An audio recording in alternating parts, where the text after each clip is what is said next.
먹는 것과 마시는 것이 아니요 오직 성령 안에서 의와 평강과 희락이라. 아멘.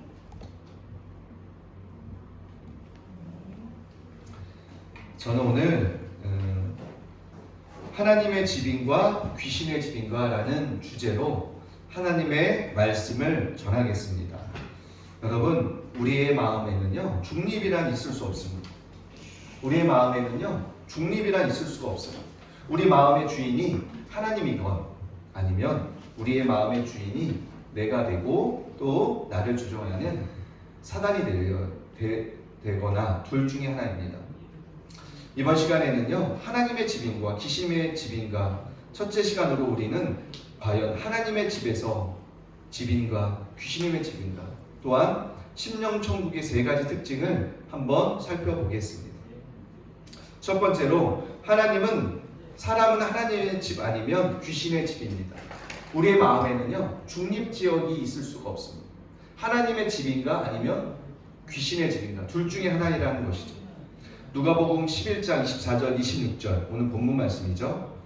더러운 귀신이 사람에게서 나갔을 때에 물 없는 곳으로 다니며 쉬기를 구하되 얻지 못하고 이에 이르되 내가 나온 내 집으로 돌아가리라 하고 가서 보니 그 집이 성소되고 수리되었거늘 이에 가서 저보다 더 악한 귀신 7을 데리고 들어가서 거하니 그 사람의 나중 형편이 전보다 더 심하게 되느니라.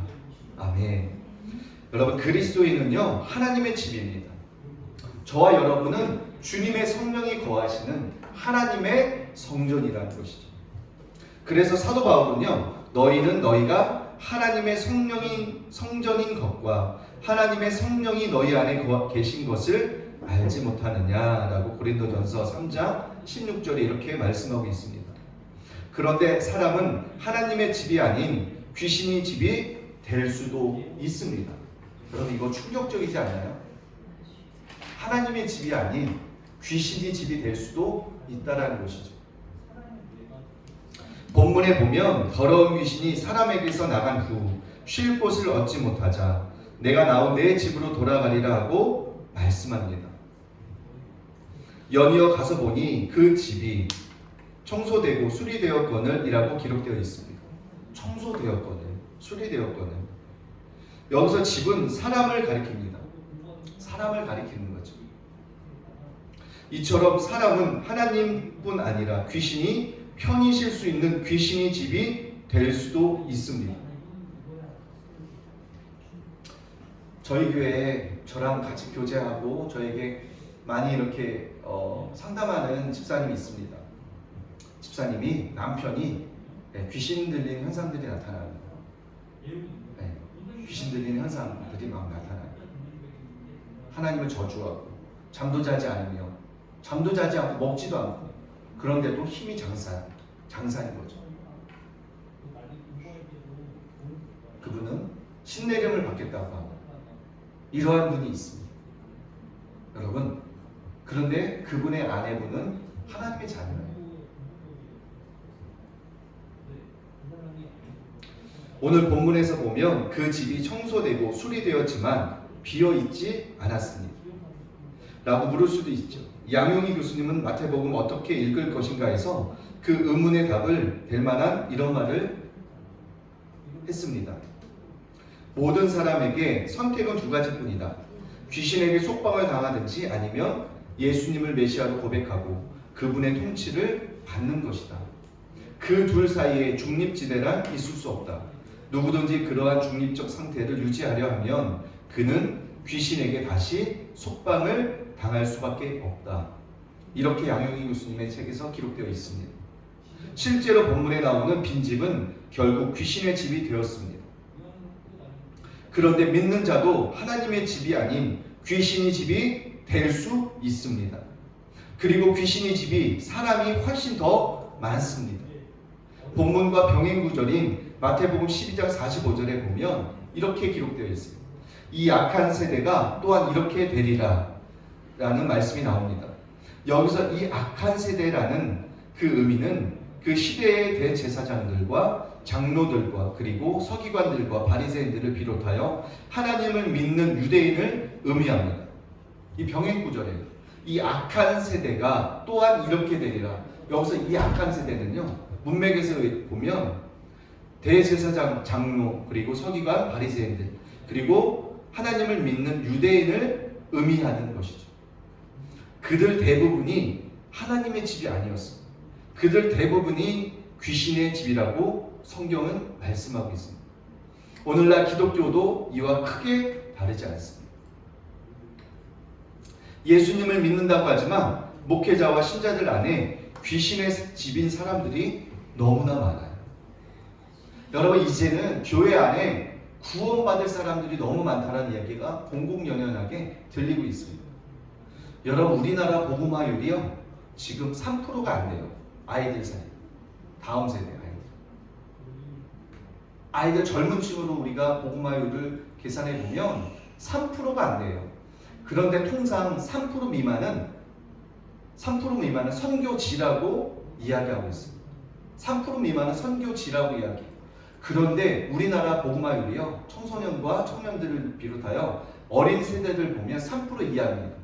다시 말해서 우리나라 젊은 층 대상으로 보았을 때 우리나라는 선교지라는 것이죠. 선교사가 파송하여야 할 나라라는 것이죠. 여러분, 얼마나 이것이 충격적인 사실입니까? 그러므로 우리는 정신을 바짝 차리고 귀신의 집이 아니라 하나님의 집이 되어야 합니다. 구원을 예수님의 영접함으로 하나님의 집이 되는 것입니다. 여러분, 구원은요, 예수님은 나의 삶에 임금과 구주로 모셔드릴 때 우리의 집이 귀신의 집이 아닌 하나님의 집이 되는 것이죠. 요한복음 1장 12절에 나와 있지. 사람이 주님이 거하시는 하나님의 집이 되지 않으면 결국 버림받아 지옥을 가게 될 것입니다. 고린도후서 13장 5절에 나와 있습니다. 우리 모두는 반드시 하나님의 집이 되어야 합니다. 그럼 목회자들 사이에 이러한 말이 있어요. 부흥회나 어떤 것을 잘 인도해. 너무너무 은혜롭게 인도해요. 그런데 은혜롭게 인도한 나머지 그 이후의 시간에 하나님으로부터 충분히 그분과 교제함으로 채워져야 하는데 채워지지 않기 때문에 이 빈 마음, 허전한 마음을 모두 다른 것으로 채우려고 하는 경향이죠. 그게 사람의 인정이든 사람이든 재물이든 다른 것으로 채우려는 경향이 있습니다. 그런데 다른 것으로 우리의 마음을 채울 수가 없습니다. 하나님의 영이 아니면, 하나님이 아니면 우리의 마음을 채울 수가 결코 없는 것이죠. 두 번째입니다. 하나님의 집인지 귀신의 집인지 그러면 어떻게 알 수 있습니까? 내가 하나님의 집인지 귀신의 집인지 우리는 어떻게 알 수 있죠? 저와 여러분은 하나님의 집이 되었습니다. 하나님의 집은 바로 천국입니다. 그러므로 우리가 하나님의 집이 되면 우리 마음에 천국이 임합니다. 여러분, 천국의 증표가 뭐죠? 내가 배에서 생수의 강을 주겠다고 예수님이 대화에서 그러죠. 성령의 생수의 강이 그 배에서 흘러나온다고 합니다. 심령의 천국을 이루는 것은 평강이라는 거죠. 평강. 의와 희락과 평강이라. 주님이 통치하는 곳이 바로 천국이죠.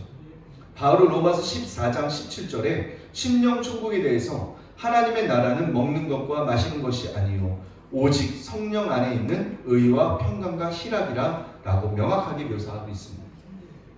구약시대에는요, 율법을 배우고 그것을 지키는 방식으로 신앙생활을 했습니다. 그러나 지금은 성령을 힘입어 신앙생활을 해야 합니다. 로마서 7장 6절에 나와 있습니다. 심령 천국은 결국 먹는 것과 마시는 것이 관한 율법이 아니라 성령을 통해 우리 안에 건설됩니다. 성령님 안에 의와 희락과 평강이 우리 안에 있는 것이죠. 그래서 우리의 마음이 심령 천국을 이루게 되는 것이죠. 즉 성령을 통해 예수님이 우리 안에 들어오심으로 우리 마음은 천국이 됩니다. 그리고 심령 천국은 다음과 같은 세 가지 특징으로 우리는 살펴볼 수 있습니다. 그것을 통해 자신이 하나님의 집인지, 내가 하나님의 집인지, 귀신의 집인지를 우리는 살펴볼 수 있습니다. 그 심령 천국의 세 가지 특징 중에 첫 번째는요, 하나님의 의라는 거죠. 하나님의 의. 이 의는요, 예수 안에 있는 것이 아니라 성령 안에 있는 의입니다. 성령님을 통해 이루어지는 의입니다. 단순히 죄 용서나 전가되는 의가 아니라 인격과 삶을 통해 나타나는 전인격적인 의를 말합니다. 즉 예수님이 마태복음 5장 20절에서 말씀하신 서기관과 바리새인보다 나은 의, 바로 그 의입니다. 이것은 단순히 몸이 아니라 마음으로 하나님의 법을 지키는 것을 의미합니다. 행위로 보는 것이 아니라 마음을 보시는 하나님 앞에서 바르게 사는 그 마음의 중심을 말합니다. 우리는 반드시 이런 방식으로 하나님의 말씀을 지켜야 합니다. 왜냐하면 부모의 말이 자녀의 행복을 위한 것이듯 모든 하나님의 말씀은 우리의 행복과 유익을 위한 것이기 때문입니다. 심지어 헌금에 대한 말씀까지도 우리의 유익을 위한 것입니다. 그러므로 단지 몸이 아니라 마음과 생각과 하나님의 법을 지켜야 합니다. 자신에게 서기관과 바리새인보다 나은 의가 있는지 여러분 스스로 살펴보시기를 예수님의 이름으로 축원합니다. 두 번째는요, 평강입니다. 우리 안에 평안한 마음이 있는가? 여러분의 평강, 주님의 평강이 있는가? 이 평강이 왜 중요하냐면요, 여러분 어떤 환난과 곤고가 있을지라도 하나님을 믿는 저와 여러분에게는 주님이 주신 평강이 있어요. 항상 주님이 주시는 평강이 있습니다. 앞에서 설명한 의가 없으면 당연히 평강도 없겠죠. 왜냐하면 하나님께서 악인에게는 평강이 없다라고 선언하셨기 때문입니다. 악인에게는요, 여러분 평강이 없습니다. 평강의 징표가 뭐죠? 잠을 잘 자요. 마음이 평강하면 어때요? 잠을 잘 잡니다. 그런데 마음에 근심이 있고 평강이 깨어지면 잠을 잘 잘 수가 없어요. 고민하고 번뇌하기 때문에 마음의 평강이 이렇게 중요합니다. 평강은 주님께서 방문 혹은 임재로 우리 안에 생겨납니다. 주님과의 교제와 주님의 임재를 통해서 우리의 마음에 예수님이 주시는 평강이 생겨난다라고 이야기합니다. 예수님이 우리에게 오실 때 우리의 영은 평안을 느낍니다. 예수님을 보는 것보다 더 중요한 것은 예수님을 느끼는 것입니다. 예수님을 느낄 때 동반되는 마음의 평안이 예수님이 내 안에 계시다는 증거이기 때문입니다.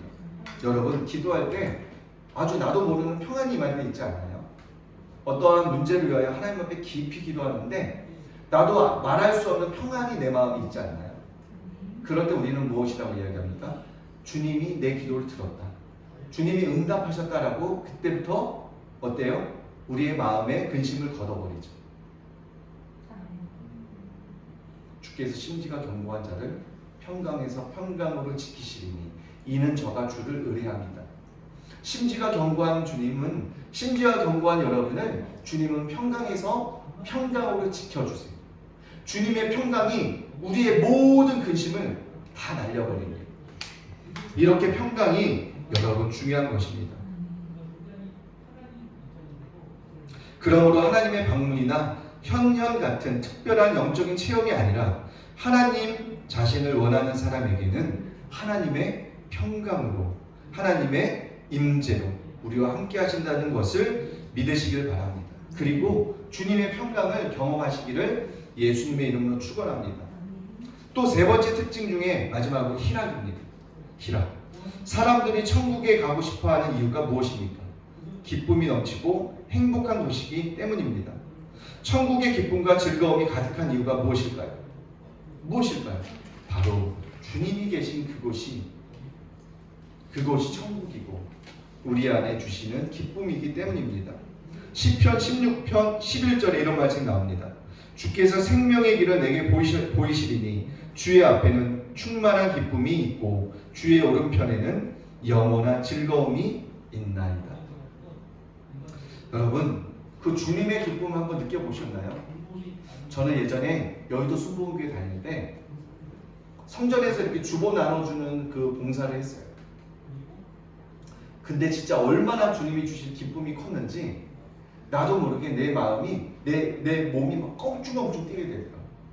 그래서 이 기쁨이라는 그때 상태의 마음을 표현하자면 우리 인간의 언어로 표현할 수가 없을 것 같아요. 경험을 해봐야만 그 기쁨이 어떤지, 그 기쁨의 높이와 넓이와 깊이가 어떤지를 알 수 있어요.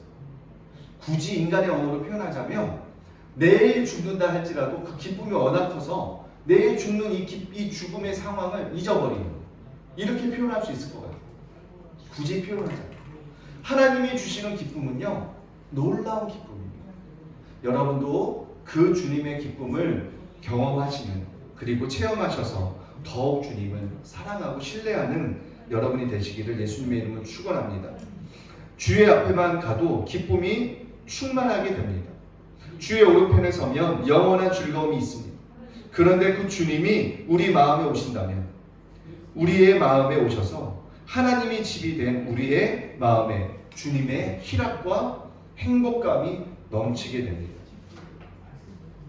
그런데 한편 귀신의 집이 된 사람은 그 반대입니다. 예수님을 믿는다고 교회 다니는 사람이 많이 있어요. 그런데 여러분 그거 아십니까? 예수님을 믿는다고 하면서 정신과 치료받는 사람들이 의외로 많아요. 예수님을 믿는다고 하면서 잠을 못 이루는 분들이 의외로 많습니다. 근심이 많아서, 생각이 많아서 잠을 못 자는 분들이 의외로 많이 있습니다. 그러한 사람은요, 하나님의 집이 아닐 가능성이 너무너무 높죠. 귀신이 집이 된 사람 마음에는요, 지옥이 있습니다. 사울은 하나님께 불순종하여 버림을 받았습니다. 사무엘상 16장 14절 15절에 사무엘이 버림받은 과정이 나와요. 그러자 성령이 떠나고 그에게 악령이 임했습니다. 사울이 하나님 앞에 버림받은 이후에 성령이 떠나가고, 성령이 떠나간 그 자리에 악신이 들었다고, 악령이 들었다고 성경은 증거하고 있습니다. 그때부터 그는 한 나라의 왕임에도 불구하고 마음이 번뇌로 가득 찼고 불행했습니다. 그의 마음이 지옥이 된 것입니다. 그러므로 자신이 하나님의 집인지 귀신님의 집인지를 알고 싶으면 마음에 천국이 있는가, 아니면 마음의 번뇌와 근심과 지옥이 있는가, 이 마음을 여러분 스스로 분별하며 살펴보시기를 예수님의 이름으로 축원합니다. 물론 하나님을 믿는 사람이 귀신의 집이 될 수 있는가라고 보면 논란의 여지는 분명히 있습니다. 그런데 오늘 성경 본문에 보면 하나님이 떠난 그곳에 악신이 임했던 사울의 예를 보면 충분히 가능성이 있습니다. 여러분, 귀신의 집이 아닌 하나님의 집이 되려면 어떻게 해야 합니까? 여러분, 귀신의 집이 아닌 하나님의 집이 되려면 어떻게 해야죠? 몇 가지만 나누겠습니다. 예수님을 임금과 구주로 영접해야 합니다. 요한복음 1장 12절 나와 있죠. 예수님을 나의 인생의 임금과 구주로 영접해야 하는 것이죠. 제가 예전에 그 연천이라는 시골에서 사역할 때가 기억이 납니다. 그때 여름 수련회였어요. 여름 수련회 아이들을 데리고 수련회 그 펜션을 통째로 빌려서 여름 수련회를 갔는데 주님이 그런 부담감을 계속 주는 거예요. 아이들에게 복음을 전하라는 거예요. 저에게 그런 부담감을 계속 주더라고요. 이상하다. 왜 아이들에게 복음을 전할까? 왜 이런 마음이 계속해서 부담감이 될까? 그런 의구심이 나더라고요. 아니, 아이들은 모태신앙이고 장로님, 안수집사님, 또 목사님 자녀도 있고 그렇게 중직자의 자녀들이 대부분인데 왜 아이들에게 복음을 전하라는 마음을 주실까? 의아해했습니다. 그렇지만 이 부담감 앞에 내가 순종하기로 결단하고 여름 수련의 첫날 저녁에 아이들에게 복음을 전했습니다. 예수님을, 그리고 임금과 구주로 영접할 사람을 이야기하고, 그리고 복음을 전했습니다. 그리고 하나님의 말씀 믿는 자들에 대해서 한번 제가 이렇게 반문했어요. 우리 친구들 중에 하나님의 말씀을 믿는 친구가 얼마나 되는지 한번 손들어 보라고. 저는 대부분이 들 줄 알았어요. 거의 한 7, 80%는 들 줄 알았어요. 하나님의 성경 말씀을 믿는 친구들 몇 명이 있는지 한번 조사를 해보려고 물어봤어요. 저도 모르게 조금 물어보게 됐어요. 근데 놀라운 사실이 아이들이 3분의 1 소수만이 믿는다고 손드는 거예요. 다수는 성경을 안 믿는다라는 거예요. 너무너무 충격적이에요. 하나님의 말씀을 안 믿는다는 사실 뭐를 방증합니까? 구원받지 못한 하나님의 자녀가 아니라는 것을 방증합니다. 그래서 이 부담감에 순종하여 그날 결신할 사람들을 도전을 주고 집회를 인도했습니다. 놀라운 하나님의 임재가 있었어요. 놀라운 하나님의 아이들을 막 만져주었어요. 그 시골에서 기도도 할 줄 모르는 아이들이요, 떼굴떼굴 굴러가면서 막 눈물을 흘리면서 고함을 지르고 회개하는 거예요. 1시간 동안. 그래서 제가 막 너무 놀라서 아이들 이러다가 탈진되는 거 아닐까 걱정이 돼서 서둘러서 집회를 마친 적이 있습니다. 여러분, 예수님을 임금과 구주로 영접할 때 귀신의 집이 아닌 하나님의 집으로 바뀌게 되는 것이죠. 누가복음 11장 21절 22절에 이런 말씀이 나옵니다. 강한 자가 무장을 하고 자기 집을 지킬 때에는 그 소유가 안전하되 더 강한 자가 와서 그를 굴복시킬 때에는 그가 믿던 무장을 빼앗고 그의 재물을 나누느니라. 여기서 강한 자는 무엇이 있죠? 여기서 강한 자. 강한 자는 귀신을 뜻하죠. 그런데 더 강한 자는 누구예요? 예수님을 뜻합니다. 그러므로 하나님의 집이 되려면 예수님을 믿어야 합니다. 본문에 나오는 사람은 집이 수리되고 소재되어 있었지만 비어 있었기 때문에 일곱 귀신이 자기보다 더 악한 일곱 귀신이 들어가 귀신의 집이 결국 되었습니다. 종교를 통해 외적으로 변화가 되더라도 그 주인이 바뀌지 않으면 얼마든지 귀신의 집이 될 수 있습니다. 이처럼 하나님의 집은 입으로 주여 주여 하는 것으로 되지 않습니다. 반드시 예수님을 자신의 임금과 구주로 영접할 때, 하나님의 말씀을 내가 부족하지만 순종하며 걸어갈 때, 하나님의 말씀을 삶에서 살아내어질 때, 우리 인생에서 우리의 주인이 내가 아닌 하나님이 주인이 되어 우리 안에 의와 희락과 평강으로 우리 안에 하나님의 집이라는 성령이 거하시고 성령님의 통치 아래 우리가 날마다 나의 성품이 아닌 주님이 주신 새로운 성품으로 인하여 날마다 우리가 더욱 성숙해 가게 될 줄로 믿으시기 바랍니다. 귀신이 집이 아니라 하나님의 집이 되려면 두 번째 어떻게 해야 합니까? 자기를 부인하고 순종하는 삶을 살아가야 합니다. 어떤 분들은 예수님을 영접했지만 여전히 자신이 하나님의 집이 아니라 귀신의 집처럼 느껴지기도 합니다. 영접했는데 분명 내가 하나님의 집이 아닌 귀신의 집인 것처럼 내 안에 불안과 근심과 번뇌가 있으며 그렇게 행복하지 않은 삶을 살아가기도 합니다. 이러한 사람은요, 자기를 부인하는 삶을 살지 않았기 때문입니다. 예수님이 뭐라고 이야기합니까? 아무든지 나를 따라오려거든. 아무든지, 여기서는 조건이 달리지 않습니다. 누구든지 예수님의 제자가 되려면 이렇게 우리가 해석해도 됩니다. 아무든지 나를 따라오려거든 자기를 부인하고 날마다 제 십자가를 지고 나를 쫓을 것이라고 이야기합니다. 예수님이 인류의 모든 죄를 위하여, 저와 여러분의 죄를 위하여 십자가에서 다 그 피와 물을 쏟기까지 그 죄를 담당하셨습니다. 그런데 여러분 그거 아세요? 우리가 지어야 될 십자가 있는 거예요. 내가 지어야 될 분명한 나의 십자가가 있는 것이죠.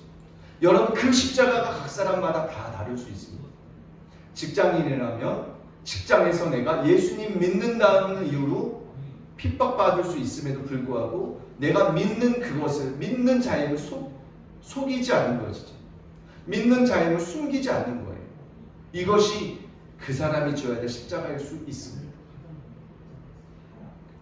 또한 어떤 십자가입니까? 내가 예수 믿는다라는 이유, 예수님을 믿는다라는 이유로 당하는 핍박과 어려움에 대해서 그것이 자기가 지어야 될 개인적인 십자가일 수 있습니다. 그런데 여러분, 누구든지 자기를 부인하고 순종하는 삶을 살지 않으면 절대로 하나님의 집이 될 수가 없습니다. 주님이 말씀대로 날마다 자기를 부인하고 자기 십자가를 지고 예수님을 쫓아가는 사람만이 하나님의 집이 될 수 있습니다. 여러분, 그래서 우리가 날마다 하나님의 말씀 앞에 순종하는 훈련이 너무 중요해요. 여러분, 순종하는 것도 훈련으로 시작합니다. 하나님의 말씀 듣고 순종하는 것도 훈련으로 시작하고, 훈련을 통하여 더욱더 순종하는 것이 더 쉽게 될 줄로 믿으시기 바랍니다. 여러분, 그래서 우리가요, 습관적인 죄가 있다면 날마다 회개하는 삶을 살아야 합니다. 습관적으로 짓는 죄들이 있어요. 죄에 연약하여 넘어지는 죄들이 있습니다. 그런데 그 습관적으로는 죄를 지을 때마다 우리는 어떻게 해요? 날마다 주님 앞에 나아가 습관적인 죄를 이길 수 있는 은혜를 달라고, 날마다 은혜를 달라고 노력해야 합니다. 피 흘리기까지 이 습관적인 나의 죄와 싸우는 싸움이 저와 여러분의 삶에서 반드시 필요하다고 우리는 볼 수 있습니다. 습관적인 죄로 인해 귀신의 집이 되었다고 해도 절망할 필요는 없습니다. 여러분, 우리가 습관적인 죄로 인하여 하나님의 성전이 아닌 귀신이 내 마음에 더 가까이 와서 귀신의 영향력 아래 있다고 해도 여러분 절망할 필요가 없습니다. 왜 그럴까요? 다시 회개하고 돌이킬 때 하나님의 은혜로 말미암아 우리는 다시 한번 주님의 집이 될 수 있기 때문입니다. 여러분, 이미 귀신의 집이 된 사람에게는요, 축사보다 회개를 더 강조합니다. 이미 귀신 들린 사람은 축사를 해야 내어쫓는 게 아니고요, 그 사람이 그 죄를 깨닫고 회개할 수 있게 독려시켜 주는 것이 훨씬 효과적입니다. 왜냐하면 귀신이 합법적인 통로가 아닐 때 들어올 수가 없어요. 귀신은 반드시 합법적인 통로를 우리가 열어줄 때 들어옵니다. 우리가 열지 않으면 절대로 귀신은 사람에게 들어올 수가 없어요. 왜요? 하나님은 그렇게 우리를 지었기 때문에. 회개를 하지 않고 축사만 하면요, 물론 축사하는 사람의 은혜로 인하여 귀신을 잠시 내어 쫓길 수는 있습니다. 그러나 내어 쫓겼다가 다시 돌아와 처음보다 더 나쁜 상황을 맞이하는 경우가 너무나 많기 때문입니다. 이러한 문제에서 그 프랜시스 맥너트는 치유라는 책에서 이렇게 기록하고 있습니다. 악령으로부터 자유롭게 된 사람은 애초부터 귀신이 침입하는 빌미를 제공해 주었던 자신의 습관적인 행동 양식을 바꾸도록 가르쳐야 합니다라고 말하고 있습니다. 회개할 때 귀신이 떠나고 성령이 임하십니다. 그러므로 회개하십시오. 그래서 귀신이 들락거리는 귀신의 집이 아니라 거룩하고 영광스러운 하나님의 집이 되기를 예수님의 이름으로 축원합니다. 세 번째입니다. 어떻게 하면 귀신의 집이 아닌 하나님의 집이 될 수 있을까요? 세 번째는요, 하나님의 얼굴을 구하는 자가 되어야 합니다. 귀신의 집이 아닌 하나님의 집이 되려면 하나님을 찾고 하나님의 얼굴을 구해야 합니다. 그토록 많은 사람들이 귀신의 집이 되는 이유는 하나님이 아닌 다른 것을 구하기 때문입니다. 하나님 당신을 구하기보다 하나님께 다른 것을 구하기 때문에 그렇기 때문이죠. 교회에 열심히 다니고 신앙적인 의무를 성실히 수행하면서도 예수님을 얼마든지 잃어버릴 수 있습니다. 여러분, 충격적이지 않나요? 종교는 본문에 나오는 표현처럼 집을 소지하고 수리할 수 있으나 우리 영을 채워주지는 못합니다. 우리의 영을 채워줄 수 있는 것은 주님밖에 없어요. 우리의 영을 채울 수 있는 분은 성령님밖에 없습니다. 종교적으로 열심이지만 여전히 빈집일 수 있습니다. 여전히 빈집일 수 있어요. 심지어 예수님을 잃고도 주님이 자신을 떠난 것을 모릅니다. 이것이 우리의 모습이 될 수 있습니다. 여러분, 삼손의 경우를 한번 생각해 보세요. 삼손이 하나님이 신이 삼손과 늘 함께 있습니다. 근데 그 삼손이 여인의 꾀에 빠져 자기의 비밀을 이야기하죠. 그 여인이 머리를 다 밀어버리죠. 또 블레셋 사람이 왔다 쳐들어왔다 할 때 삼손이 자다가 깨어 예전처럼 몸을 흔들고 가서 그들을 물리치려고 했을 때 하나님이 떠난지 모르고 있었어요. 삼손. 여러분, 얼마든지 가능합니다. 누가복음 10장에 나오는 마리아는 이런 실수를 범하지 않았습니다. 누가복음 10장 38절에 42절. 마리아는요, 예수님이 집에 오셨을 때 신자의 신앙적인 의무에 비할 수 있는 여자의 의무, 즉 식사 준비의 마음을 빼앗기지 않았습니다. 당연히 해야 될 신자의 의무이지만 마리아는요, 그 신자의 의무의 마음을 빼앗기지 않았습니다. 마리아는 오로지 예수님께 집중했습니다. 예수님 앞에 앉아 그분의 얼굴을 보고 그분의 음성에 귀를 기울이며 그분의 말씀 앞에 집중했습니다. 그 모습을 보고 언니 마르다가 불평을 늘어놓습니다. 그때 예수님이 마리아에게 무엇이라고 얘기합니까? 내가 많은 일로 염려하고 근심하나 몇 가지만 하든지 혹 한 가지만이라도 족하니라. 그리고 마리아 편을 들어줍니다. 예수님. 예수님이 강조한 한 가지는요, 음식이 아니라 마리아가 선택한 그것이었습니다. 즉 예수님께 초점을 맞추고 그분과 교제하며 예수님과 시간을 보내는 것, 다시 말해서 주님을 수단이 아닌 주님을 목적으로 추구하는 것입니다. 그러므로 예수님께서 말씀하신 한 가지는 다윗이 고백했던 한 가지와 일치합니다.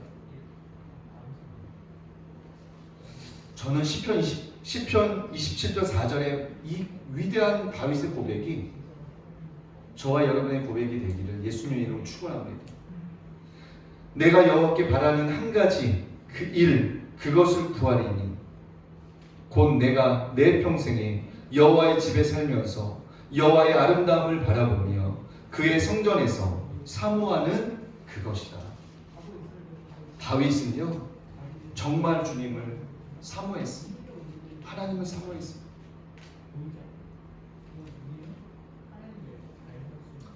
여러분, 저와 여러분도 하나님을 사랑하고 전심으로 그분 앞에 마음을 쏟는 저와 여러분이 되시길 예수님의 이름으로 축원합니다. 마리아는요, 다윗 왕처럼 주님의 얼굴을 구하는 한 가지를 선택했습니다. 그 일에 집중했습니다. 그래서 예수님을 깊이 알 수 있었고 옥합을 깨트려 주님의 장사를 예비하는 최고의 예배를 드릴 수가 있었습니다. 여러분, 마리아가 옥합을 깼던 행동은요, 최고의 예배를 주님 앞에 드린 거예요. 자신의 가지고 있는 가장 좋은 재물을 다 깨트린 거예요. 어떻게 이게 가능해요? 예수님을 마리아는 진짜 알았어요. 여러분 얼마나 하나님 압니까? 예수님은 얼마나 여러분이 압니까? 여러분, 수단으로 알고 있는 건 아닐까요? 저와 여러분이 예수님을 수단으로 알고 있는 건 아닐까요?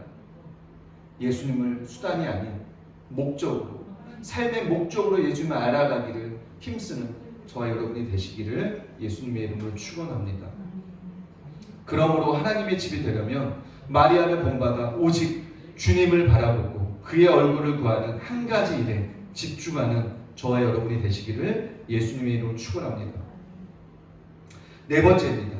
주님을 본받고 영광에서 영광으로 변화되어야 합니다. 하나님은 안식할 초소를 찾고 계십니다. 이사야 66장 1절에 마치 성령님이 예수님에게 비둘기같이 임하여 다시는 날아가지 않으신 것처럼 편히 머물 수 있는 사람, 즉 안식할 수 있는 사람을 찾고 계십니다. 이는 하나님뿐만이 아니라 마귀도 동일합니다. 그러므로 우리는 스스로에게 다음과 같은 두 가지 질문을 진지하게 해보아야 합니다. 첫 번째는요, 나는 하나님께서 편안한 사람입니다. 주님의 성령이 내 안에서 평안하게 쉴 수 있는 사람입니다. 이사야 66장 1절에서 4절 이런 말씀이 나옵니다. 내가 안식할 처소가 어디랴?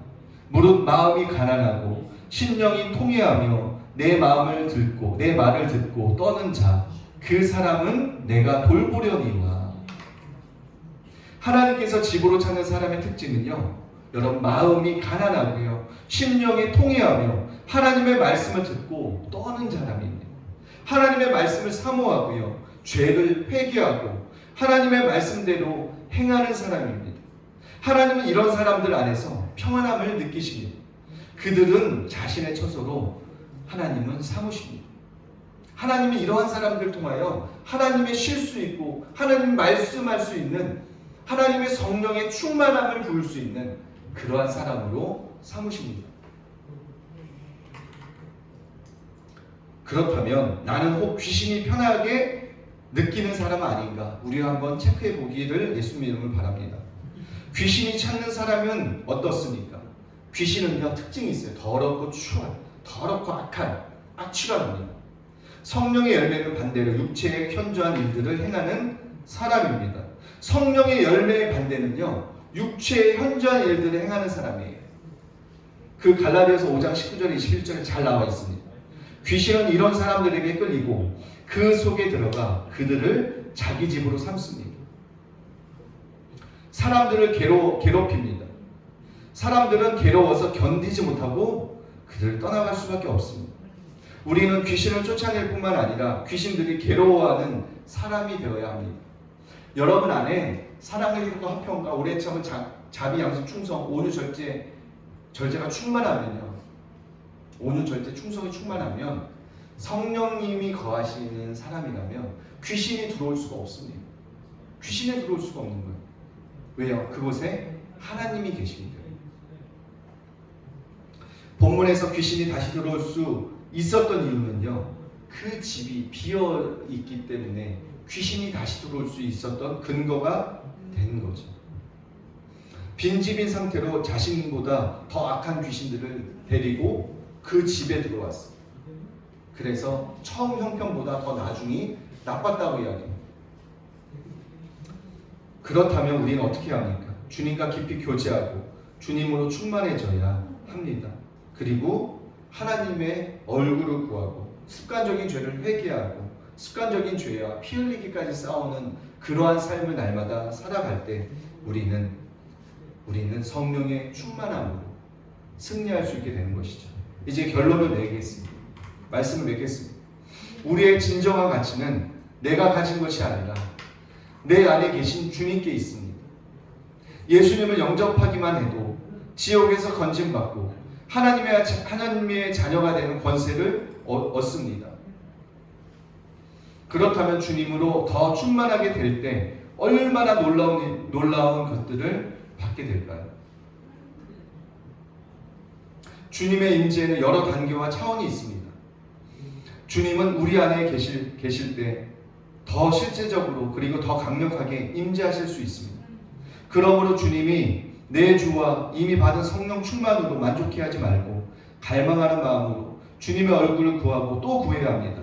그래서 지성소와 같이 솔로몬 성전이 낙성식 때 주님의 임재와 영광으로 충만했던 것처럼 저와 여러분의 삶에서 주님의 임재가 충만하여 하나님께 영광 돌리는 놀라운 그러한 삶을 살게 될 줄로 믿으시길 바랍니다. 우리 이 시간 기도하겠습니다.